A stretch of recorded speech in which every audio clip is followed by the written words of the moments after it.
I'm thinking Hooper's going to have the advantage on speed and kicking, and I think that could be a deciding factor here. We have covered more unofficial records in the build-up to the 2024 Sheffield than we ever have before. It did not look like it was a difficult lift for him to go 2.5 kilos over the current world record. The top of the bullet, the warhead, if you will, is like half the weight, and you actually have to take it off if you want to drink coffee out of it. Hey folks, welcome back to another rousing episode of Strength Weekly. We have one of the heaviest, strongest MMA fights of all time. We're previewing that. Also, maybe the world's heaviest coffee mug, almost definitely the world's heaviest coffee mug. Hafthor Bjornsson preps his return to pro strongman and a new unofficial bench press world record that we might see officially fall in just a few weeks in Great Britain. But before we get to that, make sure you subscribe to BarBend on YouTube, where we're bringing you the best from all around the strength world. I'm one of your intrepid co-hosts, David Thomas Tao, and your even more intrepid co-host, Phil Bleckman. Well, he's joining me. Phil, how you feeling today? You feeling wide? You feeling strong? You feeling pumped? Oh, I'm feeling wide. I don't know if I'm feeling strong, but I'm definitely feeling pumped. Well, get pumped, because everyone in our rundown today we have a very strongman heavy episode. That's fun. We like that. Phil, of these four stories, which are you most excited about, and why is it the first one we're talking about? I'm kidding. You pick whatever you want. If it wasn't going to be Mitchell Hooper and Eddie Hall just going to fisticuffs, I mean, I do love coffee. On any other day, it's the coffee mug that I can't lift. But this time around, it's got to be Mitchell Hooper and Eddie Hall, seeing which guy they, just throwing hands. Well, we're going to use that as a segue because both these guys can lift really heavy coffee mugs, although I'm not sure what their caffeine intake is day to day. We'd have to double check with them. Mitchell Hooper, the reigning world's strongest man, who by all accounts is going to try to defend his title this year and is also competing at the Arnold Strongman Classic in early March. Last we heard, he's actually fighting in his first MMA match in February, about less than a month before he takes the stage to compete in Strongman in Columbus. Yep. And not only is he fighting, he's fighting Eddie Hall, who actually has combat experience as a trained boxer. Remember, he fought and lost to Hafthor Bjornsson, but did train in boxing. Eddie Hall himself, a World's Strongest Man champion. We also know that Brian Shaw is fighting at this competition.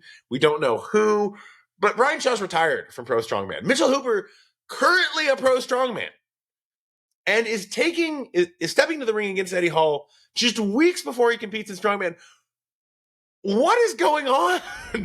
Mitchell Hooper, not only is Mitchell Hooper the reigning world's strongest man, he's also the reigning Arnold Strongman champion. So he's going to go to Columbus to try and defend that title as well, 2 weeks after throwing hands with Eddie Hall in the octagon for the first time. Now, both of these guys are stepping into the octagon for the first time. So Eddie Hall is used to punching, but I don't know if either of these guys are going to, be throwing kicks. And we know that calf kicks can be pretty devastating in the octagon. We know that Mitchell Hooper has been getting some more or less karate training to learn how to properly kick. He's getting some roundhouse kick training to really put Eddie Hall down. Now, they're only going to go for a couple of rounds at 2 minutes apiece, but they are very large men with not a lot of, if any, actual fighting experience. And they are going to Qatar to compete on February 17th in what we have been told is for an insane amount of money that hasn't been disclosed as to what specifically that is, but enough that they're willing to fly to Qatar and beat each other up 2 weeks before one of the biggest contests of the year in strongman. So the prize purse has been hinted at, but not officially confirmed. And it's sort of like, oh, believe us, it's enough money. It's enough. Enough. There's this odd thing where it's like, okay, let's say it's in the, it's in the millions of dollars or whatever as the total prize purse that's being split amongst whatever. And these guys are bringing star power to this event. Even if that's the case, is the fight going to be good? These guys don't have any fight experience. If anything, it might just be the spectacle of two world's strongest men just wailing on each other. That actually might be it. Well, I mean, there's punching, obviously, which Eddie Hall has some experience with in his boxing training. There's grappling, there's kicking. And the thing is, I actually think that kicking might be one of the most underrated aspects of this. Because, a shin kick from a pro strongman is got to hit different. And in fact, Mitchell Hooper, the Canadian, has been receiving training. Sport Karate World Champion, Black Belt, and Hall of Famer Sylvana Shimon I think I'm saying that right. Also Canadian. And they posted a YouTube video together where she's training him in kicks. Now, look, I gotta be honest, I don't think we're going to see any spinning roundhouse kicks to the face. I don't think we're going to see that kind of mobility from these guys. But here's my prediction. All right. Mitchell Hooper, we have seen him. He's one of the most athletic, open class pro strongmen in history, right? This guy's out there doing bar muscle ups, moving fast, doing barbell jerks like an Olympic weightlifter. Dude is fast. He's mobile, and he's like fairly long. I'm actually thinking he's got the advantage here because I think he's going to be able to keep Eddie Hall at range with some kicks, right? You're talking about calf kicks, shin kicks. Like Eddie's a brawler. We saw that in his fight with Hafthor Bjornsson. He wants to get close. He wants to throw fisticuffs. But like I'm thinking Hooper's going to have the advantage on speed and kicking, and I think that could be a deciding factor here. I'll double down with you. I think Hooper has the advantage in every way across down the tail of the tape. He's got the age advantage. What we know from Eddie is when he trained in boxing, he got hurt in training that postponed that fight. He tore his bicep. When we were doing a Hafthor versus Eddie in the ring, everybody thought that Hall was going to have a better performance because he's the feistier fighter. He's the more aggressive guy. Bjornsson was always more composed is what he ended up being. More composed, yes. He was the more composed guy, yeah. Yeah, so it's like we thought that in the boxing ring, at least, that Eddie Hall was going to bring that aggressive brawling style, and that was going to confound Bjornsson and then take the win. But that wasn't what happened. Bjornsson used better technique, and that's what got him the win over Hall in the boxing ring. And I expect to see something pretty similar because if we know anything about Hooper in the strongman game, it's that he is the most precise and like methodic athlete in the game. Like he's changed how other athletes perform in strongman because of how methodical he is on certain events. And I expect him to just do that exact same thing in the octagon and really take it to Hall. So if I were a betting man, which I'm not, David, but if I were, I'm putting my money on Hooper. Moving on from heavy people to heavy mugs. All right, Aleko set the internet on fire by releasing a really heavy coffee mug, right? Sold out. There were back orders, and like people had trouble getting theirs, and it crashed the website and caused all of this. It caused a lot of earned press for Aleko, is what it is. There were a few snafus, but hey, all publicity is good publicity, especially when you're making heavy things. Rogue Fitness, they have fired back. Phil, how have they fired back? They fired back by releasing a nearly $500, 3-week to get in shipping, 20-kilogram coffee mug that literally looks like you're pulling a bullet out of a canteen. This thing is heavy, it is large, it is expensive, and it is awesome. And it is sold out, by the way. It's sold out. Sold out. So quick. Way sold out. Way sold out. Do you want one? Sorry. You're not getting one. Do you know? You see this mug? This mug looks like a normal mug. It's because it's not cool. It's not heavy. It's not $500. So this is like twice as heavy as Aleko's mug, but I want to be clear here. It's like a build weight, right, in wrestling, right, and then like the actual weight. Its build weight is 20 kilograms. Its actual weight is about half that because the artillery head, the top of the bullet, the warhead, if you will, is like half the weight, and you actually have to take it off if you want to drink coffee out of it. So you could like keep that on to keep your coffee nice and piping hot, maybe. But you take that off, it's like half the weight. It's more akin to Aleko's mug, maybe still a little bit heavier. I don't know. We have to do like a gram by gram analysis. I just do want to say, this is the most American thing I've ever heard. Because it's like, oh, a Swedish company's doing something? Double it. USA. That is very much the ethos Rogue is taking into this. They actually, and I quote, here's a comment that Rogue had. Sorry, by the way, I called it the artillery mug. It's the anvil mug. The anvil mug. It just looks like an artillery shell, so of course I called it that. Rogue said in comparing their mug to Aleko's, the two mugs really aren't on the same level. Our anvil mug is a true work of art. Shots fired. I'm just waiting for the response. We're going to see Noble come out with the bazooka mug. And it's going to be Go Ruck. It's going to be Go Ruck because they're doing the CrossFit. Go Ruck, yeah. The backpack Go Ruck mug. with the bazooka mug. I just waiting for the first time where there is a strongman contest at the Rogue Invitational, which is chug a coffee from the anvil mug. Okay. And it's going to Go Ruck, if you're listening to this, you want something free? Cool. A weighted rucksack mug. You have to put on the rucksack in order to drink the mug. It's attached. And it's like a full way to think. You can have that. That's free. That's free. That's free. Ideas are free. My ideas are free sometimes. The next rogue record breaker. I do want to give a shout out, and we will link it in a card. Boop! Here, roughly. I'm kind of bad sometimes at timing the cards, and probably in the description below, if I remember. Our buddy Cooper over at Garage Gym Reviews, our sister site, did get his hands on the Eleiko mug, put up an awesome video on it, and dude looks good on camera. Can he drink from a 20-pound mug? You'll have to see. You'll have to see for yourself. Anywho, we're not done talking about strong people yet, because we're going to go back to the world of strongman. Hafthor Bjornsson, a.k.a. The Mountain, who has some IMDb credits via that there Game of Thrones and other things. He's getting back into strongman. He won World's Strongest Man, then didn't defend the title, partially because he hurt his foot, partially because Martins Lisi's had a great year. Shout out to Martins. Then he deadlifted 501 kilograms to beat Eddie Hall, and then he took up boxing, and then he literally beat Eddie Hall in the ring.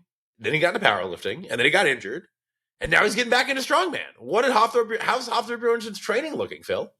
So his training's actually looking pretty good. So the reason that we're covering him in his Arnold Classic prep is because he, in training at least, he deadlifted 440 kilograms on an elephant bar. Now the Rogue Elephant bar is that long bar with a lot of whip that's used pretty much exclusively at the Arnold Classic.